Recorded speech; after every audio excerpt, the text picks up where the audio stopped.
Today we are talking about the value of resilience. First of all, what is resilience? Resilience doesn't mean necessarily that you're strong. Resilience doesn't necessarily mean you have great endurance, sort of physically speaking. Resilience, I believe, is your spirit. It's your mindset. It's that dogged determination. It is that I don't care how much it pains me or how impatient I may need to be. I don't care, whatever it might be. I'm going to be resilient. That's what resilience is. People think, oh, well, I'm not very strong. That's okay.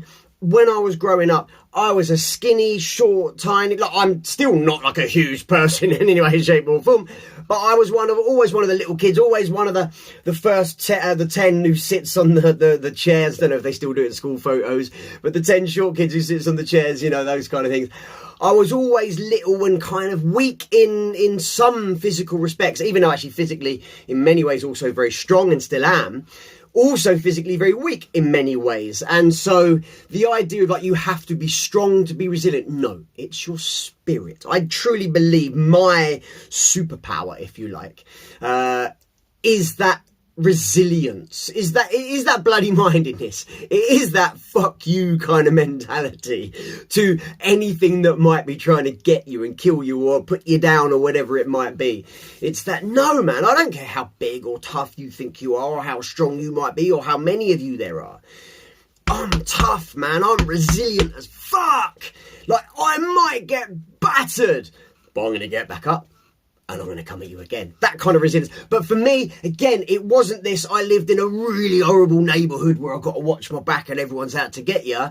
It was always coming from the inside. When you're born and your genetics are fucked in such a way that your body is trying to kill you and strangle you and choke the life out of you every day and drown you in your own fluids, then you have to become resilient through every single day, every single night, every single morning. I would wake up and I would feel sick, but I would make myself eat breakfast because I knew how important it was that if I lost weight, I'm much more likely to be one of the people who died next time. So don't lose weight. Keep weight on. Build that resilience to, yes, you feel sick. Yes, it sucks. Yes, poor you, but fuck it. That no one can do this for you. No one can eat for you. No one can drink for you. No one can sleep for you. No one can take a shit for you. No one can do the stuff you need to do. So inherently, we kind of need to be selfish and self-centered, value of coming up in some ways. Obviously in balanced ways. But the idea is to keep ourselves healthy so that we can be healthy for the betterment of the group and then humanity at large. That's the idea. So if we just go, no, I can't say, no, it's someone else's responsibility, it's someone else's to blame, someone else this, someone else that, someone else's problem, I'm going to be someone, I can't take it, I can't handle it, woe is me, I have a good excuse, I had this, I have that. So what? So fucking what? As valid as your excuses might be, and I've said this to myself time and time again, and people have said this to me, mate, you have every reason, every excuse. It's so valid. And a couple of people have had the courage to say after that, but so what? Like, what are you going to do? What are you going to do with that? You can sit around and wallow. Or you can continue to be resilient. So this is the next thing. Like, you've got the balance. You've got exposure to, you can opt in. Like I've said so many times recently, we talked about stress last time and the way to build your stress tolerance. Yeah, the way to become more resilient, like they do in the army, like they do in militaries, like they do, they test all these different manufacturing materials and things for their tolerance, their stress tolerance. Yeah, and you want, so no, I need some more resistant material than that, you know, that's the idea. And then we price it accordingly. So the more resilient you are as a human being, not resistant, that's a different thing and value of coming up. The more resilient you are, the higher your value. Okay, if you balance your exposure to that tough experience, to making yourself more resilient, and you give yourself the right kind of time and the right intensity of that right kind of amount of stress in whatever way, shape or form. There are so many details. There are literally infinite details in life. And the reason why I don't give a lot of details, I say words like this and that and round and about and encompassing things, is because we get hung up on the details. We're all talking about the same thing. We just point at the thing and go, I call it this, and I call it that, and I call it that, yeah, and they called it this and that. But the trouble is we can't all see and point at the same thing and go, yeah, that's the thing I mean. We're all talking about this elephant in the room kind of an idea, and we're all touching a different bit. We're all experiencing the same thing, and we just often lack the words to communicate. But being resilient means you have patience. Yeah, being resilient means you have a form of strength, if not necessarily masses of physical strength. It implies there is certainly a level of character strength. And the more resilient you are to your own impulses and urges, again, the value of coming up, the more you're able to kind of maintain your composure, value of coming up, the better, the more calm you can remain in more and more chaotic situations. So the more resilient you are to all the things that life may throw at you. All these people, I'm offended. And the worst, they get offended on behalf of other people. So you're basically going, I don't actually have faith that they're resilient at all, so I'm going to get offended for them because I don't believe. So you're putting them down. That's worse than the thing that you're getting offended about. Why didn't you just leave? This is the idiocy of the world we live in. People just lack resilience. They lack the resilience to be able to disagree with someone but still get along with someone. The whole point of everything that we do is that we all have our slight variation, our slight take. That's what makes us unique. And then that we're able to get along with someone who has the same core values, but slight different takes on it. That's the beauty of life. That's variety, the spice of life, the value of coming up. So we have to have the resilience to withstand. The withstanding is basically another word for resilience. To withstand the things that we don't really love, or that we don't like, or outright fucking annoy us, or disgust us, whatever it might be. Obviously, there's a balance, like I said, with all these things. And there's timing to this at different stages of our life.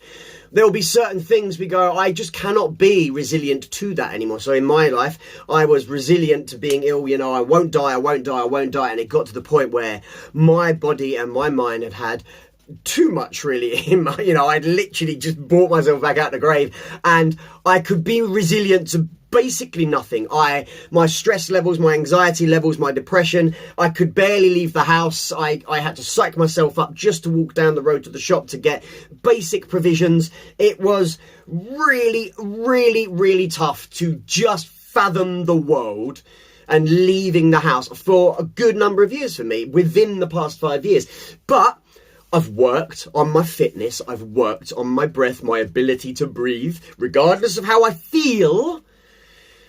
Just the ability to breathe and rely on the ability to breathe, rather than thinking, holy shit, any minute now someone might need to call an ambulance for me, which has happened several times in the past when I've thought, I'm okay, I can leave the house now. No, you're not okay. You shouldn't have left the house now. You should have been in hospital weeks or months ago. That kind of idea. So again, I didn't feel like I had the resilience to withstand anything that life threw at me. I was already right at the thing. The next thing was going to be the straw that broke the camel's back. And you can start to believe that. You can have been so weak, and often for me as well, it was chronically so weak for so long that you start to believe, I have no resilience whatsoever. I'm not resilient to anything. I am susceptible to everything. The world can get me with any tiny little thing. I will crack and crumble and break at a whisper. So I had to prove it to myself again and again and again and again and again and again, because if it's chronic on the way down, it needs to be chronic on the way out. If it's a bang, car crash kind of holy shit thing, you can have a bang, holy shit thing on the other side, because that's balance. But if it's chronic on the way down, years, decades, chipping away, just grinding you into the ground, then you need to drag yourself up bit by bit, press up after press up, squat after squat, run after run. I don't like doing it.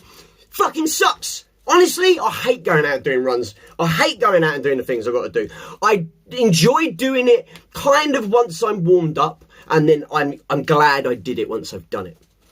But I don't like doing any of the things. I struggle so much with my body going, mate, give it a rest. No, mate, not giving it a rest. If I rest, that's it. I'm dead. I'm done. That's me. Yeah, I get one opportunity at life.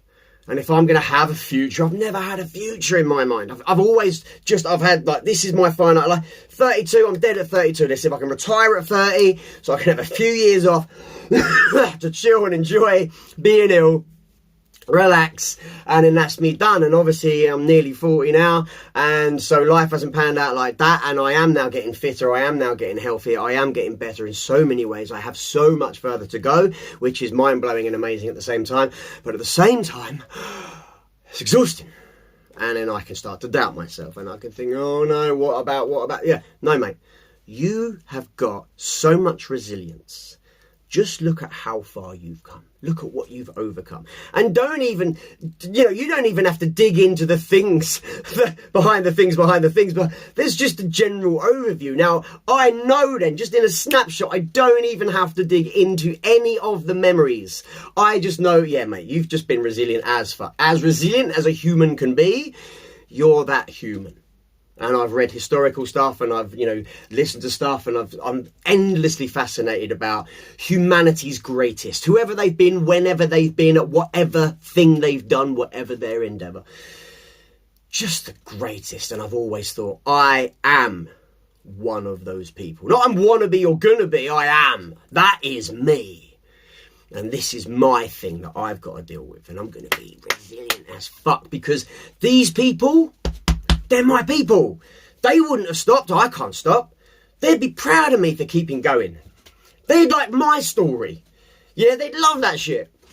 They'd be in hospital ill, and they'd be reading about me, and they'd be inspired. I have to be resilient. I have to be resilient for all the people in the future who can avoid the suffering, the unnecessary suffering, because I've been resilient. I get to do that. If I can do this, I get to do that. It's going to be amazing. This is so tough, but that's going to be amazing. I needed a why, like it was Viktor Frankl, I think. He's come up a couple of times lately. Needed a why. Man can withstand almost any what if he has enough why. Something like that. Man's Search for Meaning. I think it's Viktor Frankl. It was a fantastic book. And it's just so poignant. So you need a reason. You need a reason to be resilient. So for me right now, I haven't got a missus, I haven't got kids, I haven't got a job. Why? Why am I carrying on? Why am I still trying? Why be resilient? And why opt in for more? Why try harder shit? And that's the thing. So you need a why, and the why is, I've got to educate. I'm here to help educate. Because the unnecessary suffering is what it is. Pain's a fantastic teacher. The value of pain coming up. Pain is absolutely necessary in life. Suffering, on the other hand, I'm not sure it's as necessary. If necessary at all. Maybe it is. Maybe some form of suffering and some form of misery, fine. But it seems like it's getting out of hand. It seems like the balance is off. And it seems like maybe it's my time to start doing my thing and have the effect that I can. And that's why I've been resilient to this stage, And so you might think, oh no, someone who cries, they're not that resilient, they're not that strong, they're not that tough.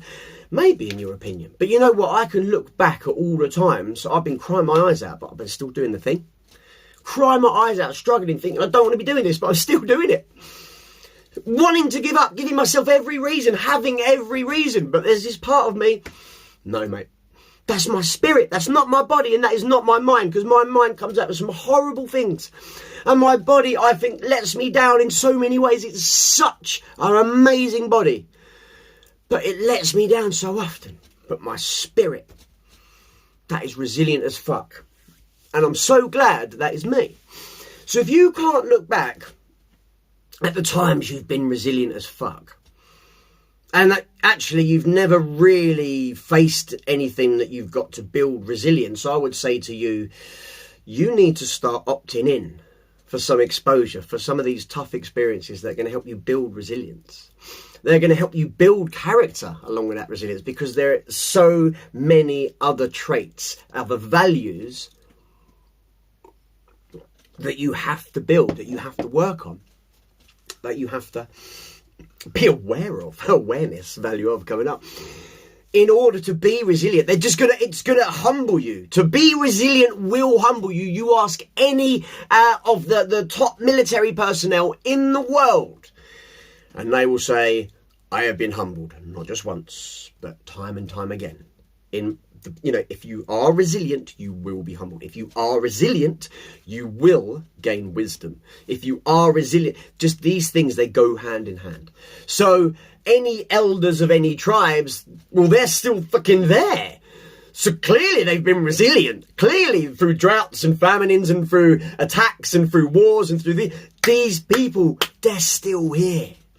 Let's learn some shit from them. And so one of the guys, Hoops, who I do the boot camp with, he's from Nigeria, and he said because I was asking about it the other day, in our societies nowadays, Western societies, there's no kind of graduation from being a boy to a man. It's not, okay, you have passed the test. You are no longer a child. You have proven something physically, usually some sort of physical endeavour, usually something that involves courage and bravery and resilience, withstanding some form of pain, some form of kind of physical or mental punishment in some respect. Obviously a balanced one. The dose isn't meant to kill you. It's meant to challenge you, test you, and show who you are to those around you. So it needs to be balanced. And obviously the time, it needs to be, it's not just forever and again. Some people it's a one-time thing, but oftentimes it's no, you must prove yourself several times. So he was saying in his culture, don't do it anymore, but the boys would get 3 cuts, I think it was, or 2 cuts on the side, and they had to just... And if they reacted, like winced or shed anything like that, not only did they not pass the test because they just weren't able to emotionally control themselves. It's I went through it a lot when I was a kid. I'm going to explain in a sec. But the idea being that you go, I understand what's happening to me and why it's happening. So suffering is pain plus judgment. I heard that the other day. I really like that equation. Suffering is pain plus judgment.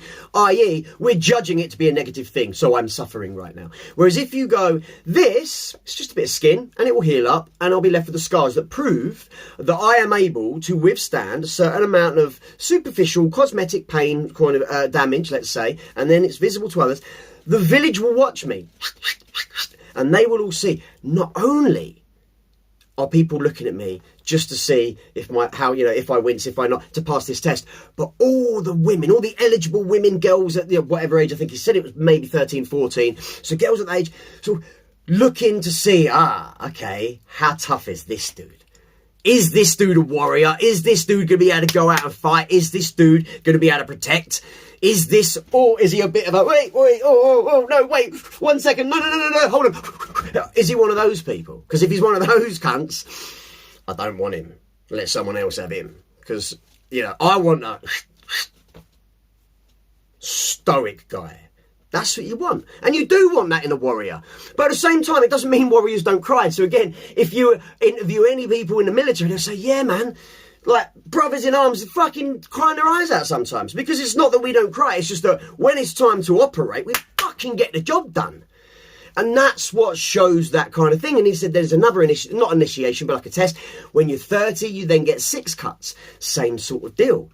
It's like, you don't dare not be a man. You have, of course, you just fucking, you're resilient. You understand what pain is. Other places, I think June, actually, is the latest big thing of the book, is apparently a big thing, the movie's a big thing. But mate, he puts his hand in the box, and it's supposed to be unbelievable pain. It's not damage, it's not harm, it's not injury, it's just pain. Can you withstand the pain? And apparently there's a tribe that does it with bullet ants, and they do it several times. So you might start at 10 years old and you put your hand in this glove or box, there's bullet ants biting you, and you have to understand it's not going to kill me, it's just going to be really, really painful. And I'm going to have to endure this pain not only while they're biting, but for days after. I'm going to have to heal from the pain, and it shows I can heal from the pain, but actually still get on with life. I'm not debilitated, I'm just one hand down. And the rest of me is okay. My mind understands it will heal, and I'm okay, and it's good for everyone that I can withstand pain. Because maybe one day something will happen, I actually lose this hand, so it's probably good that I practice just doing stuff with one hand and being a fully functioning human being. It's not a problem. That idea to some people is just barbaric, but the human The human is fucking amazing. If you push a human to limits and you give it these... Oh, my days. The human... I mean, look around you. Fucking look around you. Read some history. Watch some documentaries. The human is an amazing creature. And if you're one of these people who tries to coddle and make sure... No. You don't respect the human being.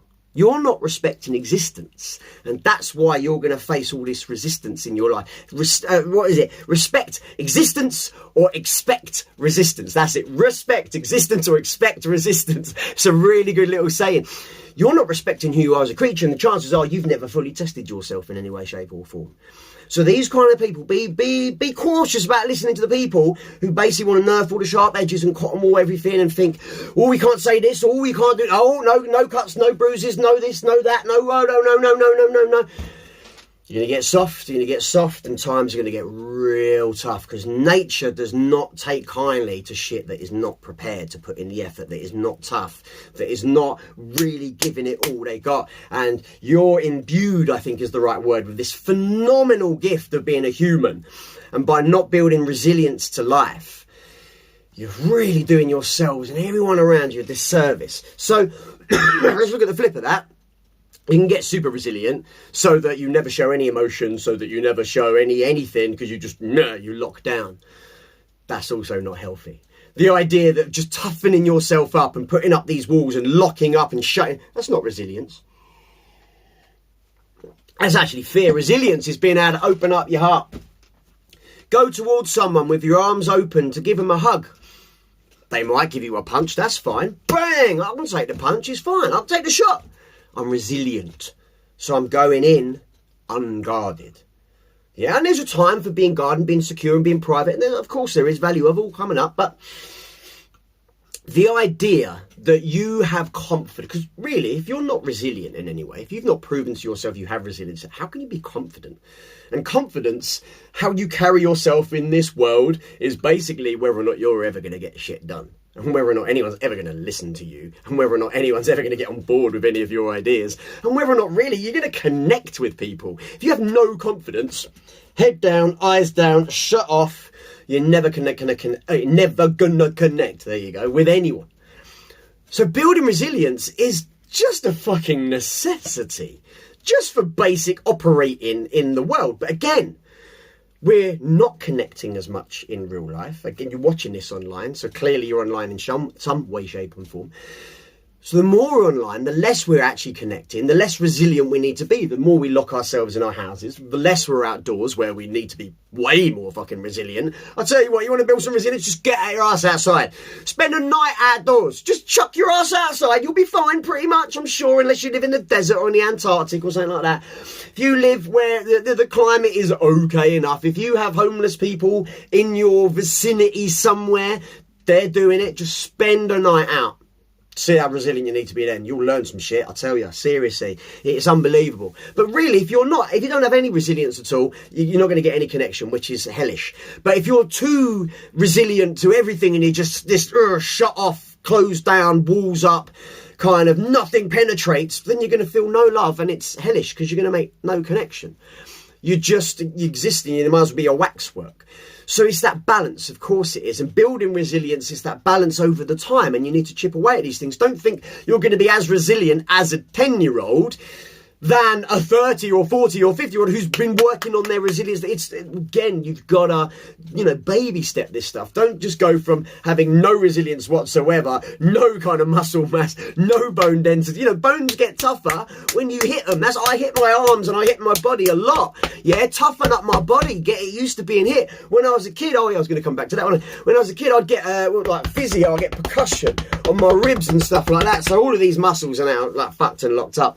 Not because of that per se, but that's, part of it was I was just getting resilient to being knocked and bumped about. And so the thing for me, I didn't get the slits down the side and the eyes, but I was forever getting blood tests, intravenous lines put in, you name it, needles, jabs and things and tests and stuff up your nose and down your throat and this, that and the other. And and my tattoos, well, my tattoo artist says, I know you don't, but I need a break. It's my, he said, you never wince once. He said, he's a bit sadistic. I was even trying to make you just squeal or squirm or something, just trying to, a little, just to see if I could get a reaction out of you. I said, no, man, look, over the years, I've learned, and this is what I refer to as sink myself inside of myself.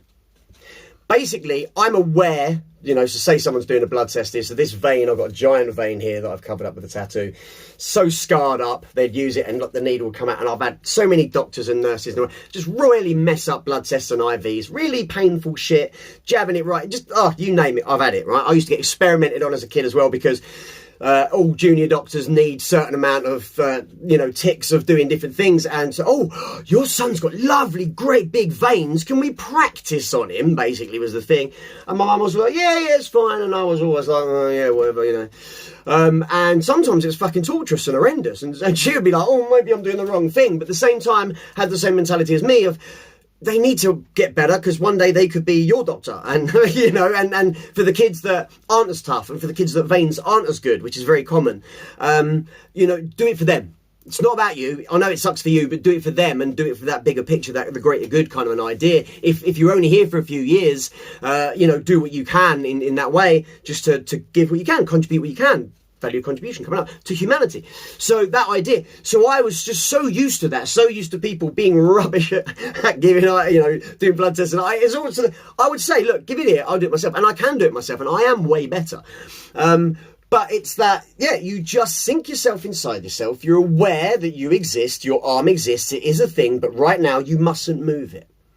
Right now, that arm belongs to them. It's their arm because they need to do something with that arm. Yeah, I have to withstand the pain that the arm gives this, but I cannot move this arm. It needs to be where they need it to be, and I need to just completely disassociate from this arm, which is what I've actually written down here. Can be dangerous, because when people are abused as children, it can lead to dissociative disorder, which is basically, an idea of multiple personality disorder. It's not me, it happened to them. Yeah, you talk about yourself as if you're another person. It was never that for me. It was just that realization that this is my arm and it's going to give me signals, but it's okay, and I am not allowed to move it, because if I move it, it gets worse. It prolongs the whole thing, and ultimately, again, could lead to me dying. So let's just deal with the pain in the here and the now, because that will go away. And obviously then you have chronic pain and you have these kind of things, and that's, again, something you need to build resilience to. Okay, you'll never build resistance to pain in many ways. You'll build resistance to painkillers and all of these kind of things to help with the pain. The only one thing, though, I will say, and there's a few times that I have forgotten about this, and the same with stress. And I was kind of doing it at the beginning of the video, like stroking the dog. Hugs, cuddles, human connection, skin on skin, ideally, like romantic connection that way, but that could be a mother and baby, mother and father. I'm going to say baby and father as well. The idea that actually as human beings we are really physical, touchy kind of creatures. Now again, nowadays the idea of people being touched makes people recoil. I've been there myself. When I was really ill, the idea of being touched, it would just make me recoil. I think, no, don't come near me. Ugh. But now I'm getting fitter and healthier, and I'm connecting with more and more people again in the real world. I want to touch people, man. I just want to touch people. But cuddles is and cuddles versus hugs. A hug is like a quick, hey friend, mwah, mwah, hey. Cuddles, where you just melt into the other person and you just become one body for a bit, and you can feel the other person's heartbeat. If you've never had it, holy fucking shitballs, you're missing out on something in life. Sex is another thing. Just especially skin on skin cuddles with another human being. Yeah, if you fancy them better, of course. Okay, and I wouldn't necessarily recommend you go skin on skin cuddling with your sister or brother or anything like that. Although the internet would have different things to say about stepsisters and stepbrothers. But the idea that is something, even if the whole sex thing kind of freaks you out or worries you a little bit, cuddles, connection in that way is just the fucking best. It's the best way to bring down stress, and it's the best way to, if you're having a shit time with some things, if you can just, say for example, you're getting a blood test or something, you hate needles, whatever, jabs, whatever it might be, having someone there holding your hand. I know it's not a cuddle, but I tell you what, when I was in hospital, really fucking really struggling, my cousin would hold my hand. Now he's a dude. Oh no, a dude holding a dude's hand. The idea that actually was just, I couldn't handle a cuddle. I couldn't barely breathe. But I would stick my hand out the side because I had all these lines in me, in my neck, in my arm, you know, everything like that, a tube in my chest is actually this side. But he would just hold my hand and he would just kind of stroke my hand, you know, as if he was cuddling me and just rubbing my back and going, it's all right, mate. It's all right. You know? And he would just hold my hand and it would just help me through that time. So, and that time was a time of weakness for me, a time of immense vulnerability. But that cuddle, that hand holding, that made me feel loved, that's what it really comes down to. It just makes you feel loved. That gave me the resilience to carry on. So again, if you're thinking, why the fuck would I do that? You probably have nobody in your life or nothing in your life that you truly love. You know, and probably do have people that love you and care about you, but it's really tough when you don't love and care about yourself or anyone else. So you've shut off, you feel all these things and you feel unresilient and you feel like you're not any... But this is exactly where we need to build that resilience. And why we need to build that resilience. Like I say, I've had times of immense weakness and vulnerability and I've been basically dead and other people have had to just bring me back to life and keep me alive and take care of me while I couldn't. It's very, very humbling. It's very, very humbling to leave the house thinking you're okay and then to wind up in the back of an ambulance and you're carted off to hospital and then the next 2 months of your life are just flipped upside down again like they were the last, 6 months ago and the last 6 months ago and the last... It's a very humbling experience, but you get resilient if you carry on, you pick yourself up and you learn the correct lessons versus the incorrect lessons. The correct lessons lead to a healthy future for yourself and those around you. The incorrect lessons just lead to you withdrawing, to a hellish existence, to wishing you were dead. Okay? Resilience is so important. Learning to breathe. The value of breath. We come back to it. Balance is key. Timing is everything. So long as you can breathe, the rest is easy. Learning to breathe. Learning to control your breath. And the better you're able to breathe, the better your cardio fitness, etc., the more resilient to life you will become. So get your ass outside. Get involved. Give a like and a subscribe if you haven't done so already.